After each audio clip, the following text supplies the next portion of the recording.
Boa tarde. Está no ar Sintonia Urbana, o seu programa de qualidade de vida, uma parceria da Associação Brasileira dos Escritórios de Arquitetura com a All TV. O nosso tema de hoje é habitação de interesse popular, popularmente conhecido no passado como casas populares.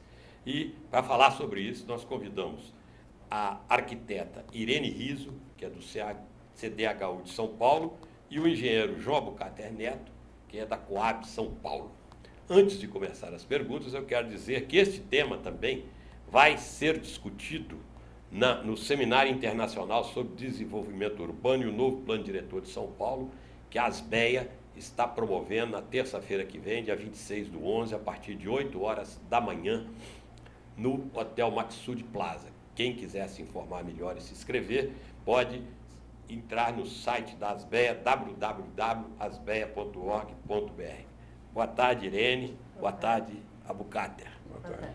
Eu vou começar com uma pergunta que me parece que vale a provocação, depois a gente discute.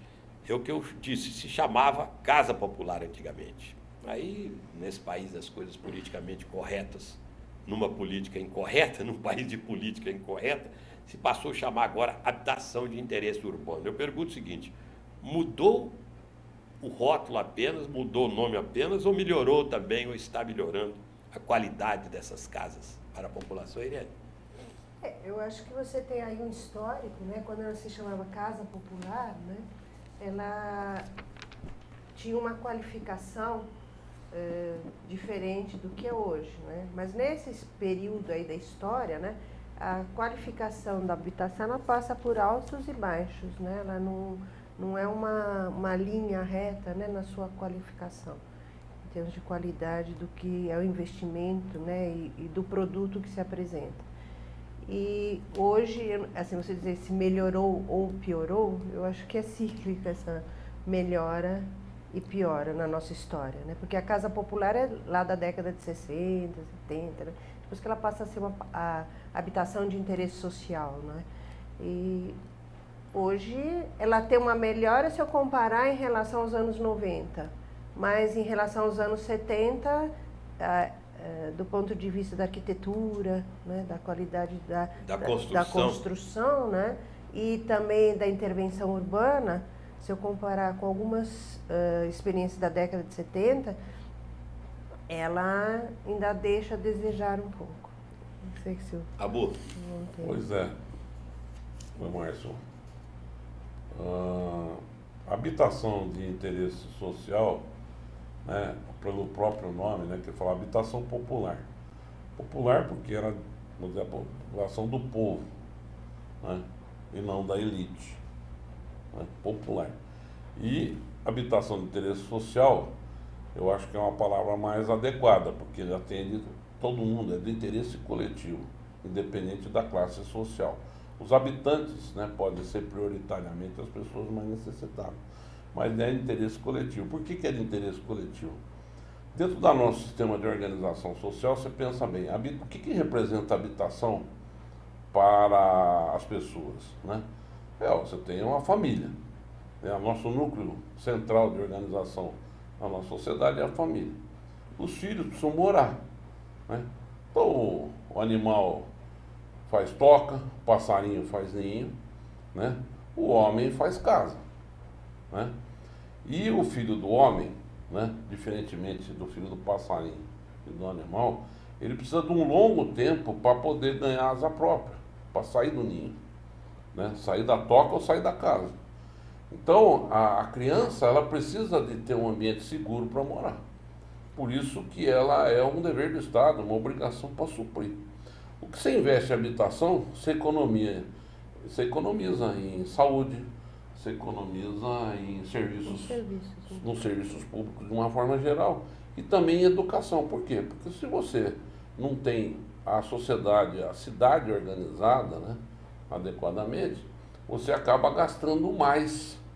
Por quê? Porque você educa a criança na escola, os pais educam na casa. Se não tem um ambiente seguro, elas saem da escola, vão para onde?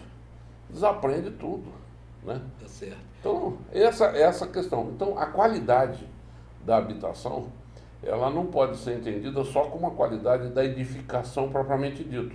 Isso é obrigação. Mas não acontecia, né? Mas é uma obrigação, né? Também é uma obrigação do Estado fornecer. Então, o que a gente precisa entender?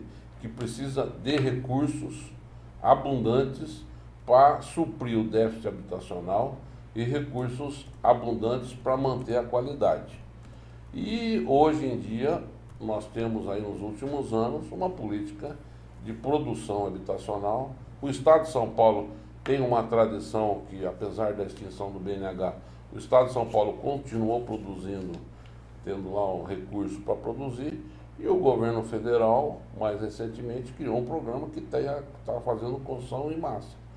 O que nós precisamos lutar é para isso ser feito de forma adequada, dentro das questões urbanísticas, de acessibilidade, né, de mobilidade urbana, junto com a qualidade. Tá certo. Olha, antes de... Quero voltar a você, Irene, mas eu quero só fazer um registro aqui. O Eduardo Sampaio Nardelli, o Nardelli, que vocês conhecem, que é o presidente da ASBEA, manda aqui um recado, para você ver o alcance do programa. O Nardelli me diz o seguinte: parabéns pelo programa, estou acompanhando vocês daqui de Valparaíso. Ele está no Chile, e está vendo ao vivo, em tempo real. Esse talvez chamemos, antigamente se falava em milagre do rádio, onde a gente pode falar em milagre da TV pela internet. Tá certo? Nardelli, obrigado. Manda alguma pergunta. Eu queria, Irene, voltar à questão que você falou, o seguinte, que você me explicasse por quê. Que você disse que se você comparar o que se fazia, digamos, nos anos 90, em termos de casa popular, discutindo, voltando à questão só da qualidade da edificação, para depois voltar a esses pontos, hoje está melhor. Até você percebe também pelas novas edificações, pelo envolvimento dos arquitetos, de modo geral, com projetos muito criativos e muito bonitos. Mas por que você diz que em relação aos anos 70, não? Então, eu vou comparar porque nos anos 70 era melhor ou havia coisa? Você tem, nos anos 70, você teve dois tipos de intervenções, né? Intervenções mais em larga escala, quem representava essa intervenção em larga escala era a Coab São Paulo, né? Então você tem os exemplos de Cidade Tiradentes, Itaquera, que já faziam uma intervenção em massa, né? E que a qualificação urbana deixava um tanto a desejar, como a qualificação do edifício. Embora a gente tivesse áreas dos edifícios, dos apartamentos maiores. Mas você tinha uma outra produção, que era a produção do Estado de São Paulo, que era mais qualificada. Eu posso citar o conjunto Zezinho Magalhães Prado, que é o que fica em Cumbica, que foi feito pelo Artigas. Tem uma produção no final da década de 60, até meados dos anos 70, quase final dos anos 70, que tem uma outra qualificação do ponto de vista urbano e edilício, vamos falar assim, da edificação. É uma qualificação que eu vejo que a gente ainda não atingiu, tá? Dessa produção que eu falo da CDHU antiga, que era a Casa Popular, tinha outro nome, né? Casa para o Povo. Ele tinha uma outra qualificação de produção. Quando você entra nos anos 80, você tem a recessão, né? Que assolou o país, uma grande recessão. Então, a qualidade da produção habitacional, embora tente se fazer em larga escala, mas a qualidade edilícia e da intervenção, da complementação dos equipamentos urbanos, enfim, de formatar os bairros, passa a não acontecer. É uma intervenção sem... Enfim, o objeto é construir casa a todo custo e não importa. Eu te dou exemplos que nessa época, por exemplo, as casas não tinham revestimento, não tinham forro, as janelas eram janelas sem os vidros, né, as que tinham veneziana. Então, a qualidade foi muito ruim durante os anos 80. Nos anos 90, a partir de movimentos sobre a qualidade do projeto, qualidade da questão das ISO, tudo que começa a aparecer na década de 90, mais aqui no Brasil, você passa a começar a ter uma outra qualidade de intervenção. E que vai melhorando até os dias de hoje. Tá? na intervenção, e que eu também colocaria que, quer dizer, a intervenção hoje que está ocorrendo no nível nacional, eu acho que tem questões urbanas aí muito sérias acontecendo do ponto de vista da intervenção urbana no Minha Casa Minha Vida especificamente. Isso a gente vai voltar, mas Abucate, você que já teve na CDHU, né, está hoje na Coab, quer dizer, acompanha bem esse processo, é estudioso desse processo, você diria que essa volta a uma qualidade hoje, daquela péssima qualidade de outros anos, foi uma decisão, ou o poder público percebeu que tinha que melhorar, ou isso veio através da exigência da própria população? Você tem alguma ideia disso? Quer dizer, a população começou a não gostar mais daqueles caixotes que era jogado nela, ou o próprio poder público percebeu que precisava trabalhar um pouco melhor? A mim me parece que os dois fatores, eles atuaram nesse período, né? Talvez com times não tão ajustados, mas eles realmente aconteceram. A qualidade da produção habitacional, ela precisa ser entendida, né, em dois eixos principais. O primeiro é a qualidade da implantação, né, do aspecto da inserção dessas novas habitações dentro do tecido urbano. E aí você tem questões que envolvem acesso a serviço, a transporte, a educação, saúde, mobilidade urbana, acessibilidade para deficientes físicos e outras coisas do tipo. A outra coisa é a qualidade edilícia, da edificação propriamente dita. Eu acho que em ambos os casos, né, a gente vem aprendendo a melhorar isso, em função tanto do lado do governo, a percepção disso, né, tanto quanto da cobrança da população. O acesso à informação e a exemplos, ela tem gerado, né? A produção habitacional, ela é uma coisa premente, a demanda, né, é muito grande, o déficit é muito grande, as famílias estão precisando disso, né? E a gente está empenhado, eu sou um técnico da área, dediquei boa parte da minha vida a trabalhar em prol da produção habitacional e me esmerando dentro daquilo, fazendo o possível para poder fazer isso com qualidade, né? Agora, então, eu vou fazer a pergunta para os dois, uma observação, eu pergunto o seguinte: na questão que vocês falam da edificação, da qualidade da obra, a situação edilícia, é visível que está melhorando, está se alcançando bons padrões agora. Agora, pelo menos a observação minha, na questão da implantação da chamada requalificação urbana, não está na mesma velocidade, ou não? Eu acho assim, em termos, eu vou falar do que tange a questão já como arquiteta, né? Mas assim, na questão projetual, né, você encontra muitos projetos, e eu estou falando mais da produção de São Paulo, tá? Não estou me estendendo muito pelo país.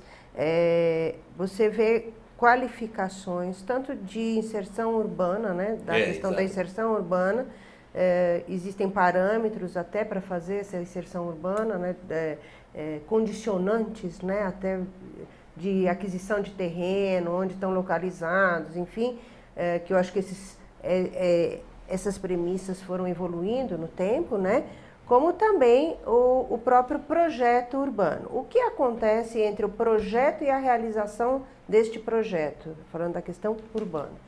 Você não tem a implementação total de um projeto urbano.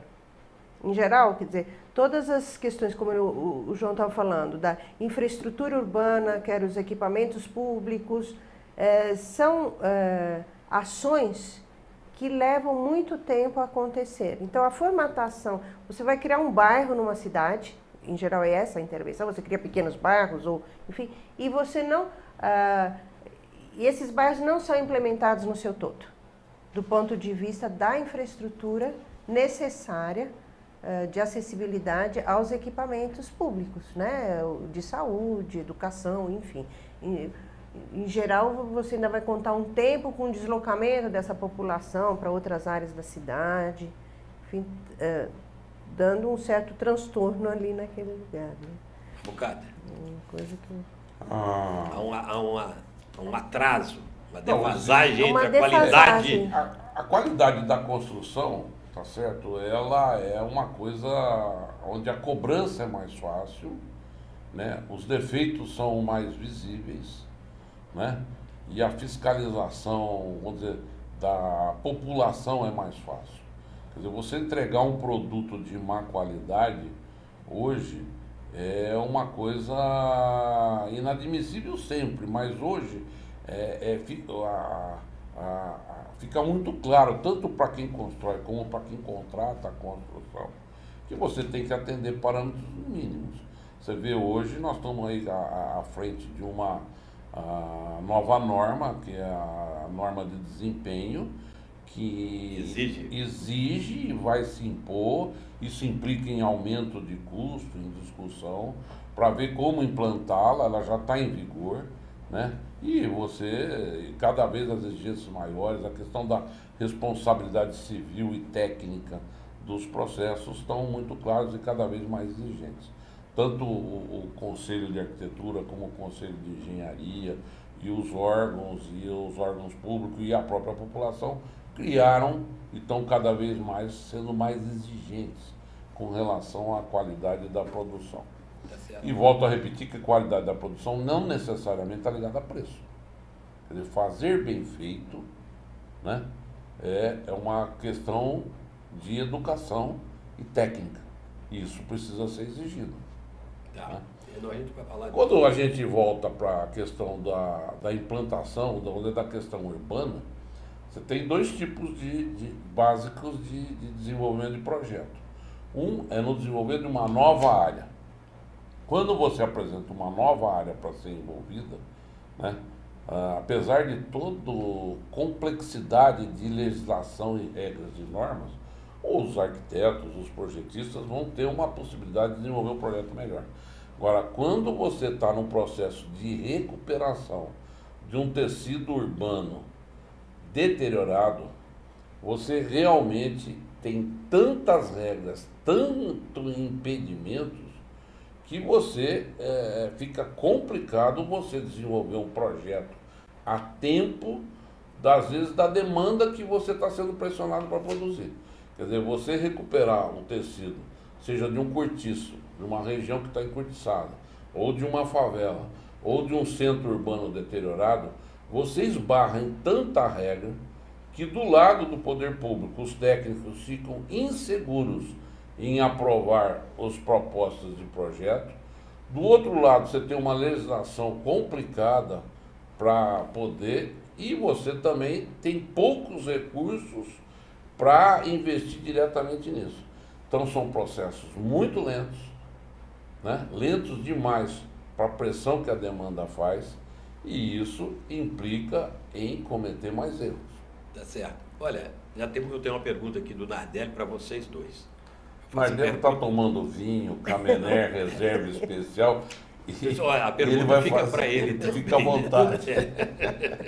Olha, ele diz o seguinte: considerando a questão da qualidade da moradia entregue aos usuários, como os entrevistados veem as atuais normas de contratação dos projetos pelo poder público? Boa pergunta. Irene. Bom, eu não sei de que normas, assim, especificamente ele está falando das normas de contratação de projetos, se existe uma forma de... se discute muito hoje, eu entendo a pergunta dele, é a chamada contratação pelo menor preço. Ah, tá. Então, pela legislação, a gente deve contratar por técnica, né? Técnica e preço, né? O que tem ocorrido, eu não sei, em outros lugares, eu posso falar de um só, mas especificamente que é a CDH1, né? Essa contratação por técnica e preço ocorreu quando se contrataram grandes empresas, né, para fazerem os projetos lá, que lá é uma forma de contratação em lotes, né?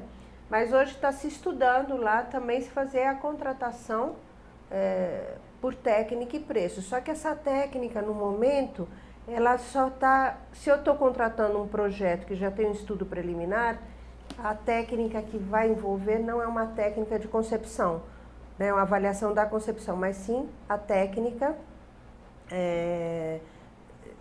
de um currículo, né, vai se qualificar frente a um currículo, enfim, dos proponentes, dos escritórios. Eu vejo que o processo de contratação poderia ser mais aberto, mais abrangente e realmente ter a técnica envolvida nessa contratação. Tá certo. Antes de você responder a pergunta do Nardelli, só um esclarecimento para acabar com a sua maldade. Ele está lá participando de um seminário. Está em Valparaíso, no Chile, participando do seminário. Que ele não vai tomar nenhuma taça. Então, Albuquerque, o que você acha desse processo de contratação? Eu acho que um horror. Acho um horror. Eu sou radicalmente contra a legislação em vigor para a contratação de projeto, em todas as áreas. Né? Eu acho que projeto é investimento, não é custo. Né? Quer dizer, você contratar um médico, você não pode fazer por menor preço. Tem que fazer por qualificação. Isso implica em tempo, experiência e competência estabelecida. Hoje, pela legislação, você pega um recém-formado, oriundo de muitas escolas com uma formação baixíssima de qualificação, a ponto de alguma talvez não passar nem em prova de português, não falo nem da área técnica, né? E são técnicos, mas não sabem escrever português, a nossa língua, não domina a nossa língua. Né? E eles concorrem com o escritório de uma pessoa com 20 anos de experiência. Eu acho um horror. Contratar um advogado pelo menor preço ou contratar um projeto pelo menor preço. Quer dizer, isso é um absurdo. Tá certo? É uma falácia, é um engana, né, que eu gosto. A burocracia do Estado, os melhores escritórios de arquitetura que dominam a melhor técnica não são aqueles que dominam a melhor maneira administrativa de ganhar concorrência e fazer com que os seus pagamentos sejam liberados dentro do prazo que precisa ser liberado. Então eu acho um horror. Eu acho que projeto não deveria ser objeto de concorrência pública. Eu acho que para cada projeto deveria ter um termo de referência, dizendo muito bem o que se quer contratar, dando as regras básicas. O Estado, por critérios que são absolutamente elegíveis, legítimos e honestos, estabelece o preço. Você faria uma seleção de análise de quem atende aquele termo de referência e, no limite, você faz sorteio. Mas contratar projeto por menor preço é um horror. Né? E teve gente que teve a petulância ou ignorância de propor menor preço para projeto em pregão eletrônico. Né? Quer dizer, isso é brincadeira. Né? Mas eu acho que cada pessoa cada macaco no seu galho. Quer dizer, a visão, talvez que tenha levado as pessoas a pensarem assim, foi uma questão de economicidade, olhando o interesse público, etc. Pode estar tudo justificado. Mas eu acho que no caso não se aplica. Certo. Agora então temos outra pergunta para vocês dois agora do Loeb. Ele diz o seguinte, pergunta o seguinte: esses estudos para inserção dos empreendimentos, que é muito deficitária, tem esta dificuldade nos anos sem planejamento ou na falta de interesse dos governantes e órgãos fiscalizadores? Bucato, você quer começar a responder? Eu queria, você vai me desculpar, mas eu gostaria de que você refizesse a pergunta. Quer dizer, a responsabilidade... Tem dificuldade nos anos sem planejamento? Ou seja, todos esses estudos que são deficitários, que são fracos, digamos assim, eles são resultados, são consequência de quê? Dos anos de falta de planejamento, que o país passou há muito tempo, ou se na falta de interesse dos governantes e órgãos fiscalizadores em melhorar essa situação? Não, na falta de planejamento. Né? O de interesse dos governantes, eu nem entendo a coisa por questão dos interesses, é questão de eleger prioridade, aonde você aporta recursos. Né? A área de habitação nunca foi a área das mais privilegiadas, né? E nunca foi a favorita dos governantes para eleger. Aliás, os governantes costumam dizer o seguinte: casa é bom para prometer, né? E deixa para o outro entregar, né? Então, nunca foi prioridade, assim, estou falando de regra geral, evidentemente.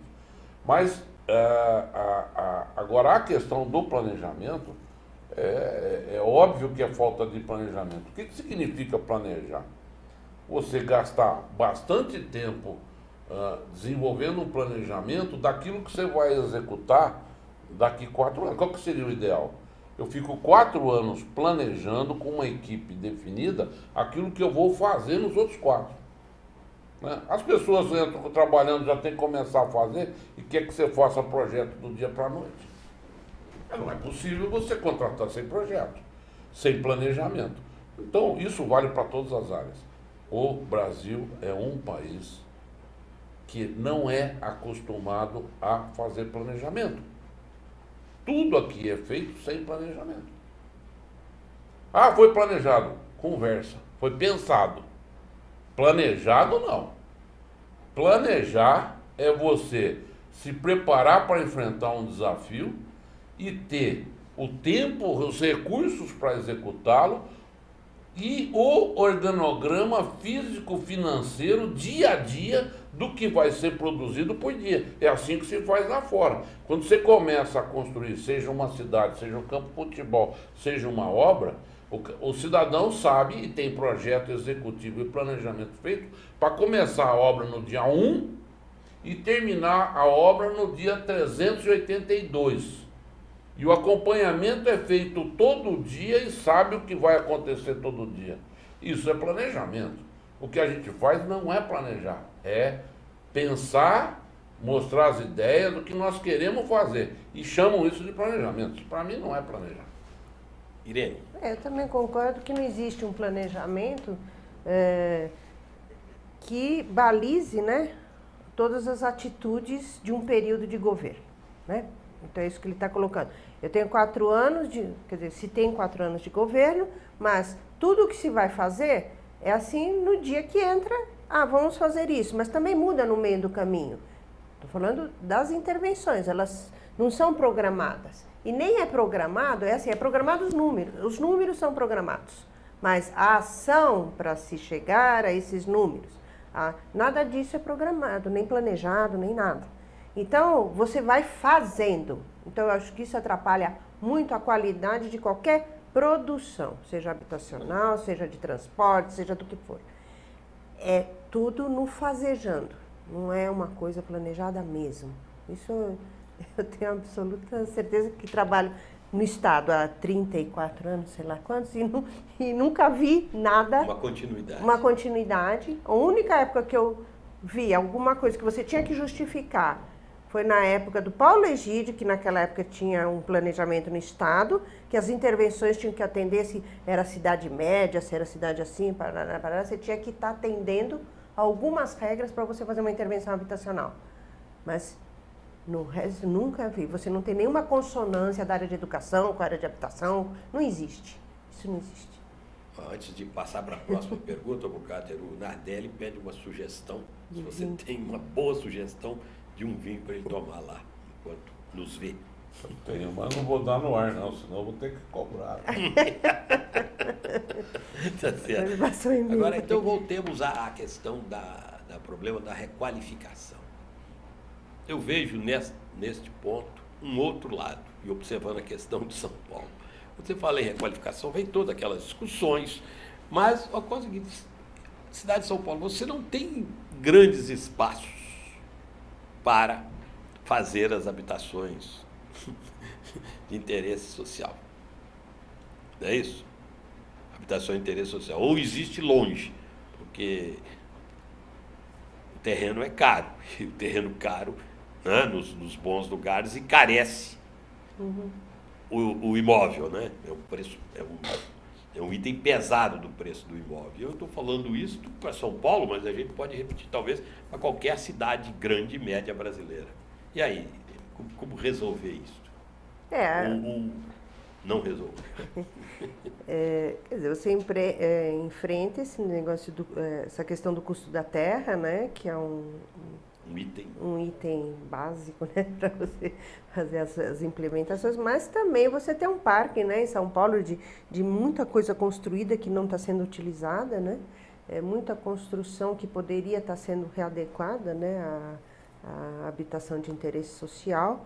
Você tem até nesses conjuntos habitacionais, você tem habitações vazias, quer dizer, existem outras maneiras de você estar intervindo, né? A intervenção na área de construções existentes, né, é muito pequena, né? Poderia ser maior essa intervenção, você reutilizar, comprar esses imóveis e reutilizar para habitação de interesse social, né? Isso fazer uma ação mais efetiva sobre isso, né? E de fato, na periferia de São Paulo, eu estou falando em Capão Redondo, todas essas regiões, né, que hoje não é tão periferia assim, né? Porque você tem periferia no sentido de que é distante talvez, né? Dos lugares de trabalho, né? Aí também eu acho que vale se falar num outro planejamento dessa cidade, né? Mas da cidade de São Paulo ser tão concêntrica, né? Mas aí é uma outra discussão, né? Mas realmente existe esse custo e a forma de aquisição de terreno também é uma coisa bem... quando você cai na desapropriação, os custos se elevam muito na desapropriação, então você chega a custos muito altos de terreno. Eu acho que se tivesse negociações mais diretas, talvez não, você tem um poder de compra mais rápido e o custo não seria tão alto.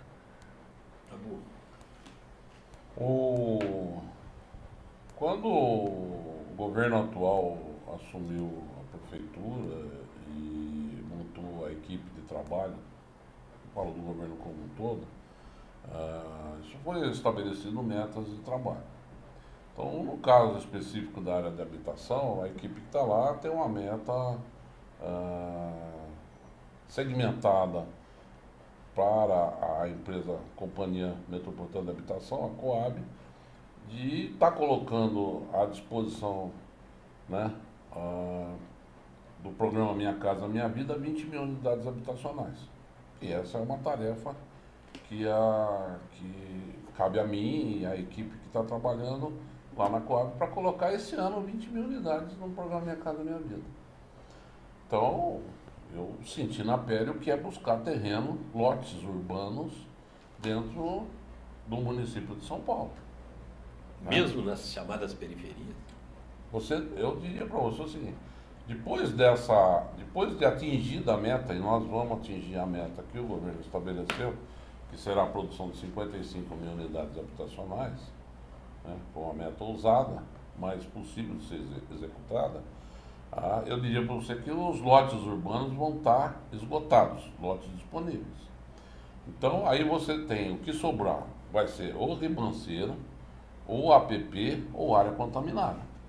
Portanto, para produzir mais habitação, ou você vai ter que desenvolver lotes novos, o que significa parcelar o solo, o que significa fazer loteamento de áreas maiores, né? Isso implica em tempo, porque para aprovar um loteamento vai 1 ano e meio, né? Bem trabalhado, né? E assim mesmo são áreas complicadas, como problema ambiental, etc, etc. Ou você parte para a requalificação. Então, Zé Márcio, eu acho que a requalificação, essa palavra requalificação urbana, é a palavra mais importante na questão da produção habitacional dentro das grandes cidades do Brasil. Porque você conjuga duas equações. A requalificação também é recuperação, é melhoria. Segundo, se você está requalificando e colocando pessoas que necessitam morar, ou seja, sempre voltando para a população da primeira faixa de renda, tá certo? Que é de 0 a 3 salários, ou de 1 a 3 salários, né? você está pensando em colocar pessoas dentro do tecido urbano já construído, ou seja, próximo do emprego, próximo do transporte, próximo da saúde. Então, requalificar é a palavra de ordem para frente. Vamos fazer 55? Vamos.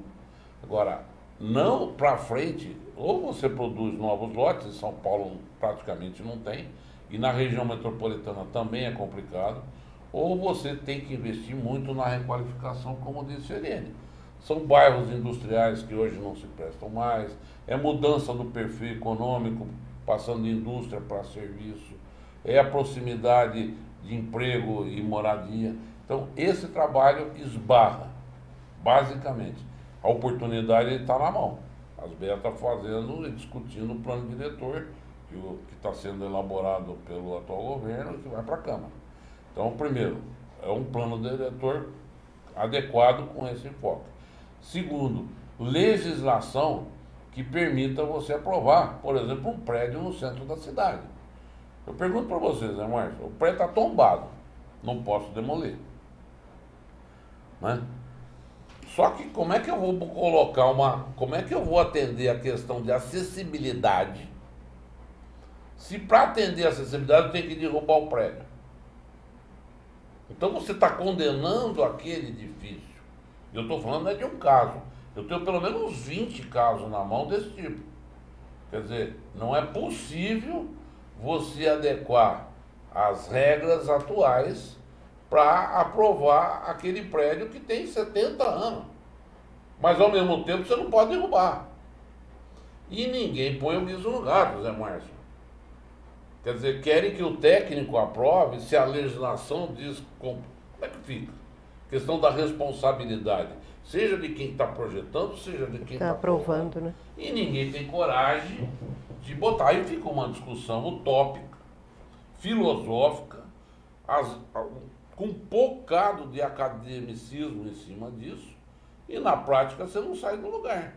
E por isso que você pega quantos retrofits foram produzidos no centro da cidade nos últimos 30 anos, desde o governo do Mário Covas para cá, no município de São Paulo, né, passando por Jânio Quadros, Irundina, Maluf, Marta Suplicy, depois o Serra, Kassab e tal. O que foi produzido? É ridículo. E você tem uma demanda enorme. Então aí são dezenas de prédios invadidos por uma população que precisa morar, que está fazendo a sua luta, que é justa de ser feita, que precisa ser atendida. Só que para fazer isso, você precisa reformar, você não consegue aprovar projeto. É difícil.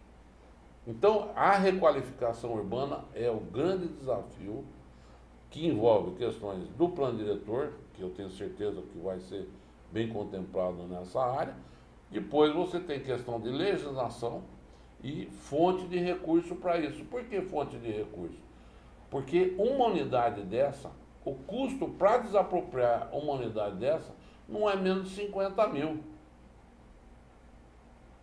E como é que você vai produzir uma unidade? Tá certo? Por exemplo, no Minha Casa Minha Vida, se o valor do financiamento de 0 a 3 é 76, só o prédio já sai custando 50. E como é que faz tudo isso? Então, tem que ser programas altamente subsidiados. E eu afirmo para você, pode subsidiar porque o retorno é garantido. O Estado ganha com isso. Né? O que você precisa é ter legislação e regra que garanta a permanência dessas pessoas nessas edificações. Você concorda com isso, Irene? Essa questão da requalificação, É. Mas ela é mais cara do que construir novo. Né? Mas hoje, por exemplo, se você vai pegar um terreno, como ele colocou, um terreno que você tem problema ambiental dentro desse terreno, ou seja, eu estou com solo contaminado, que a maioria dos terrenos em São Paulo, o solo é contaminado. Isso é caro também. Agora a USP-Leste lá está com problema, então, por exemplo. Mas isso tudo é caro também fazer. Se você vai para a periferia lá, você tem as obras de terraplenagem, de contenção que você tem que fazer para ajustar esses terrenos também é caro.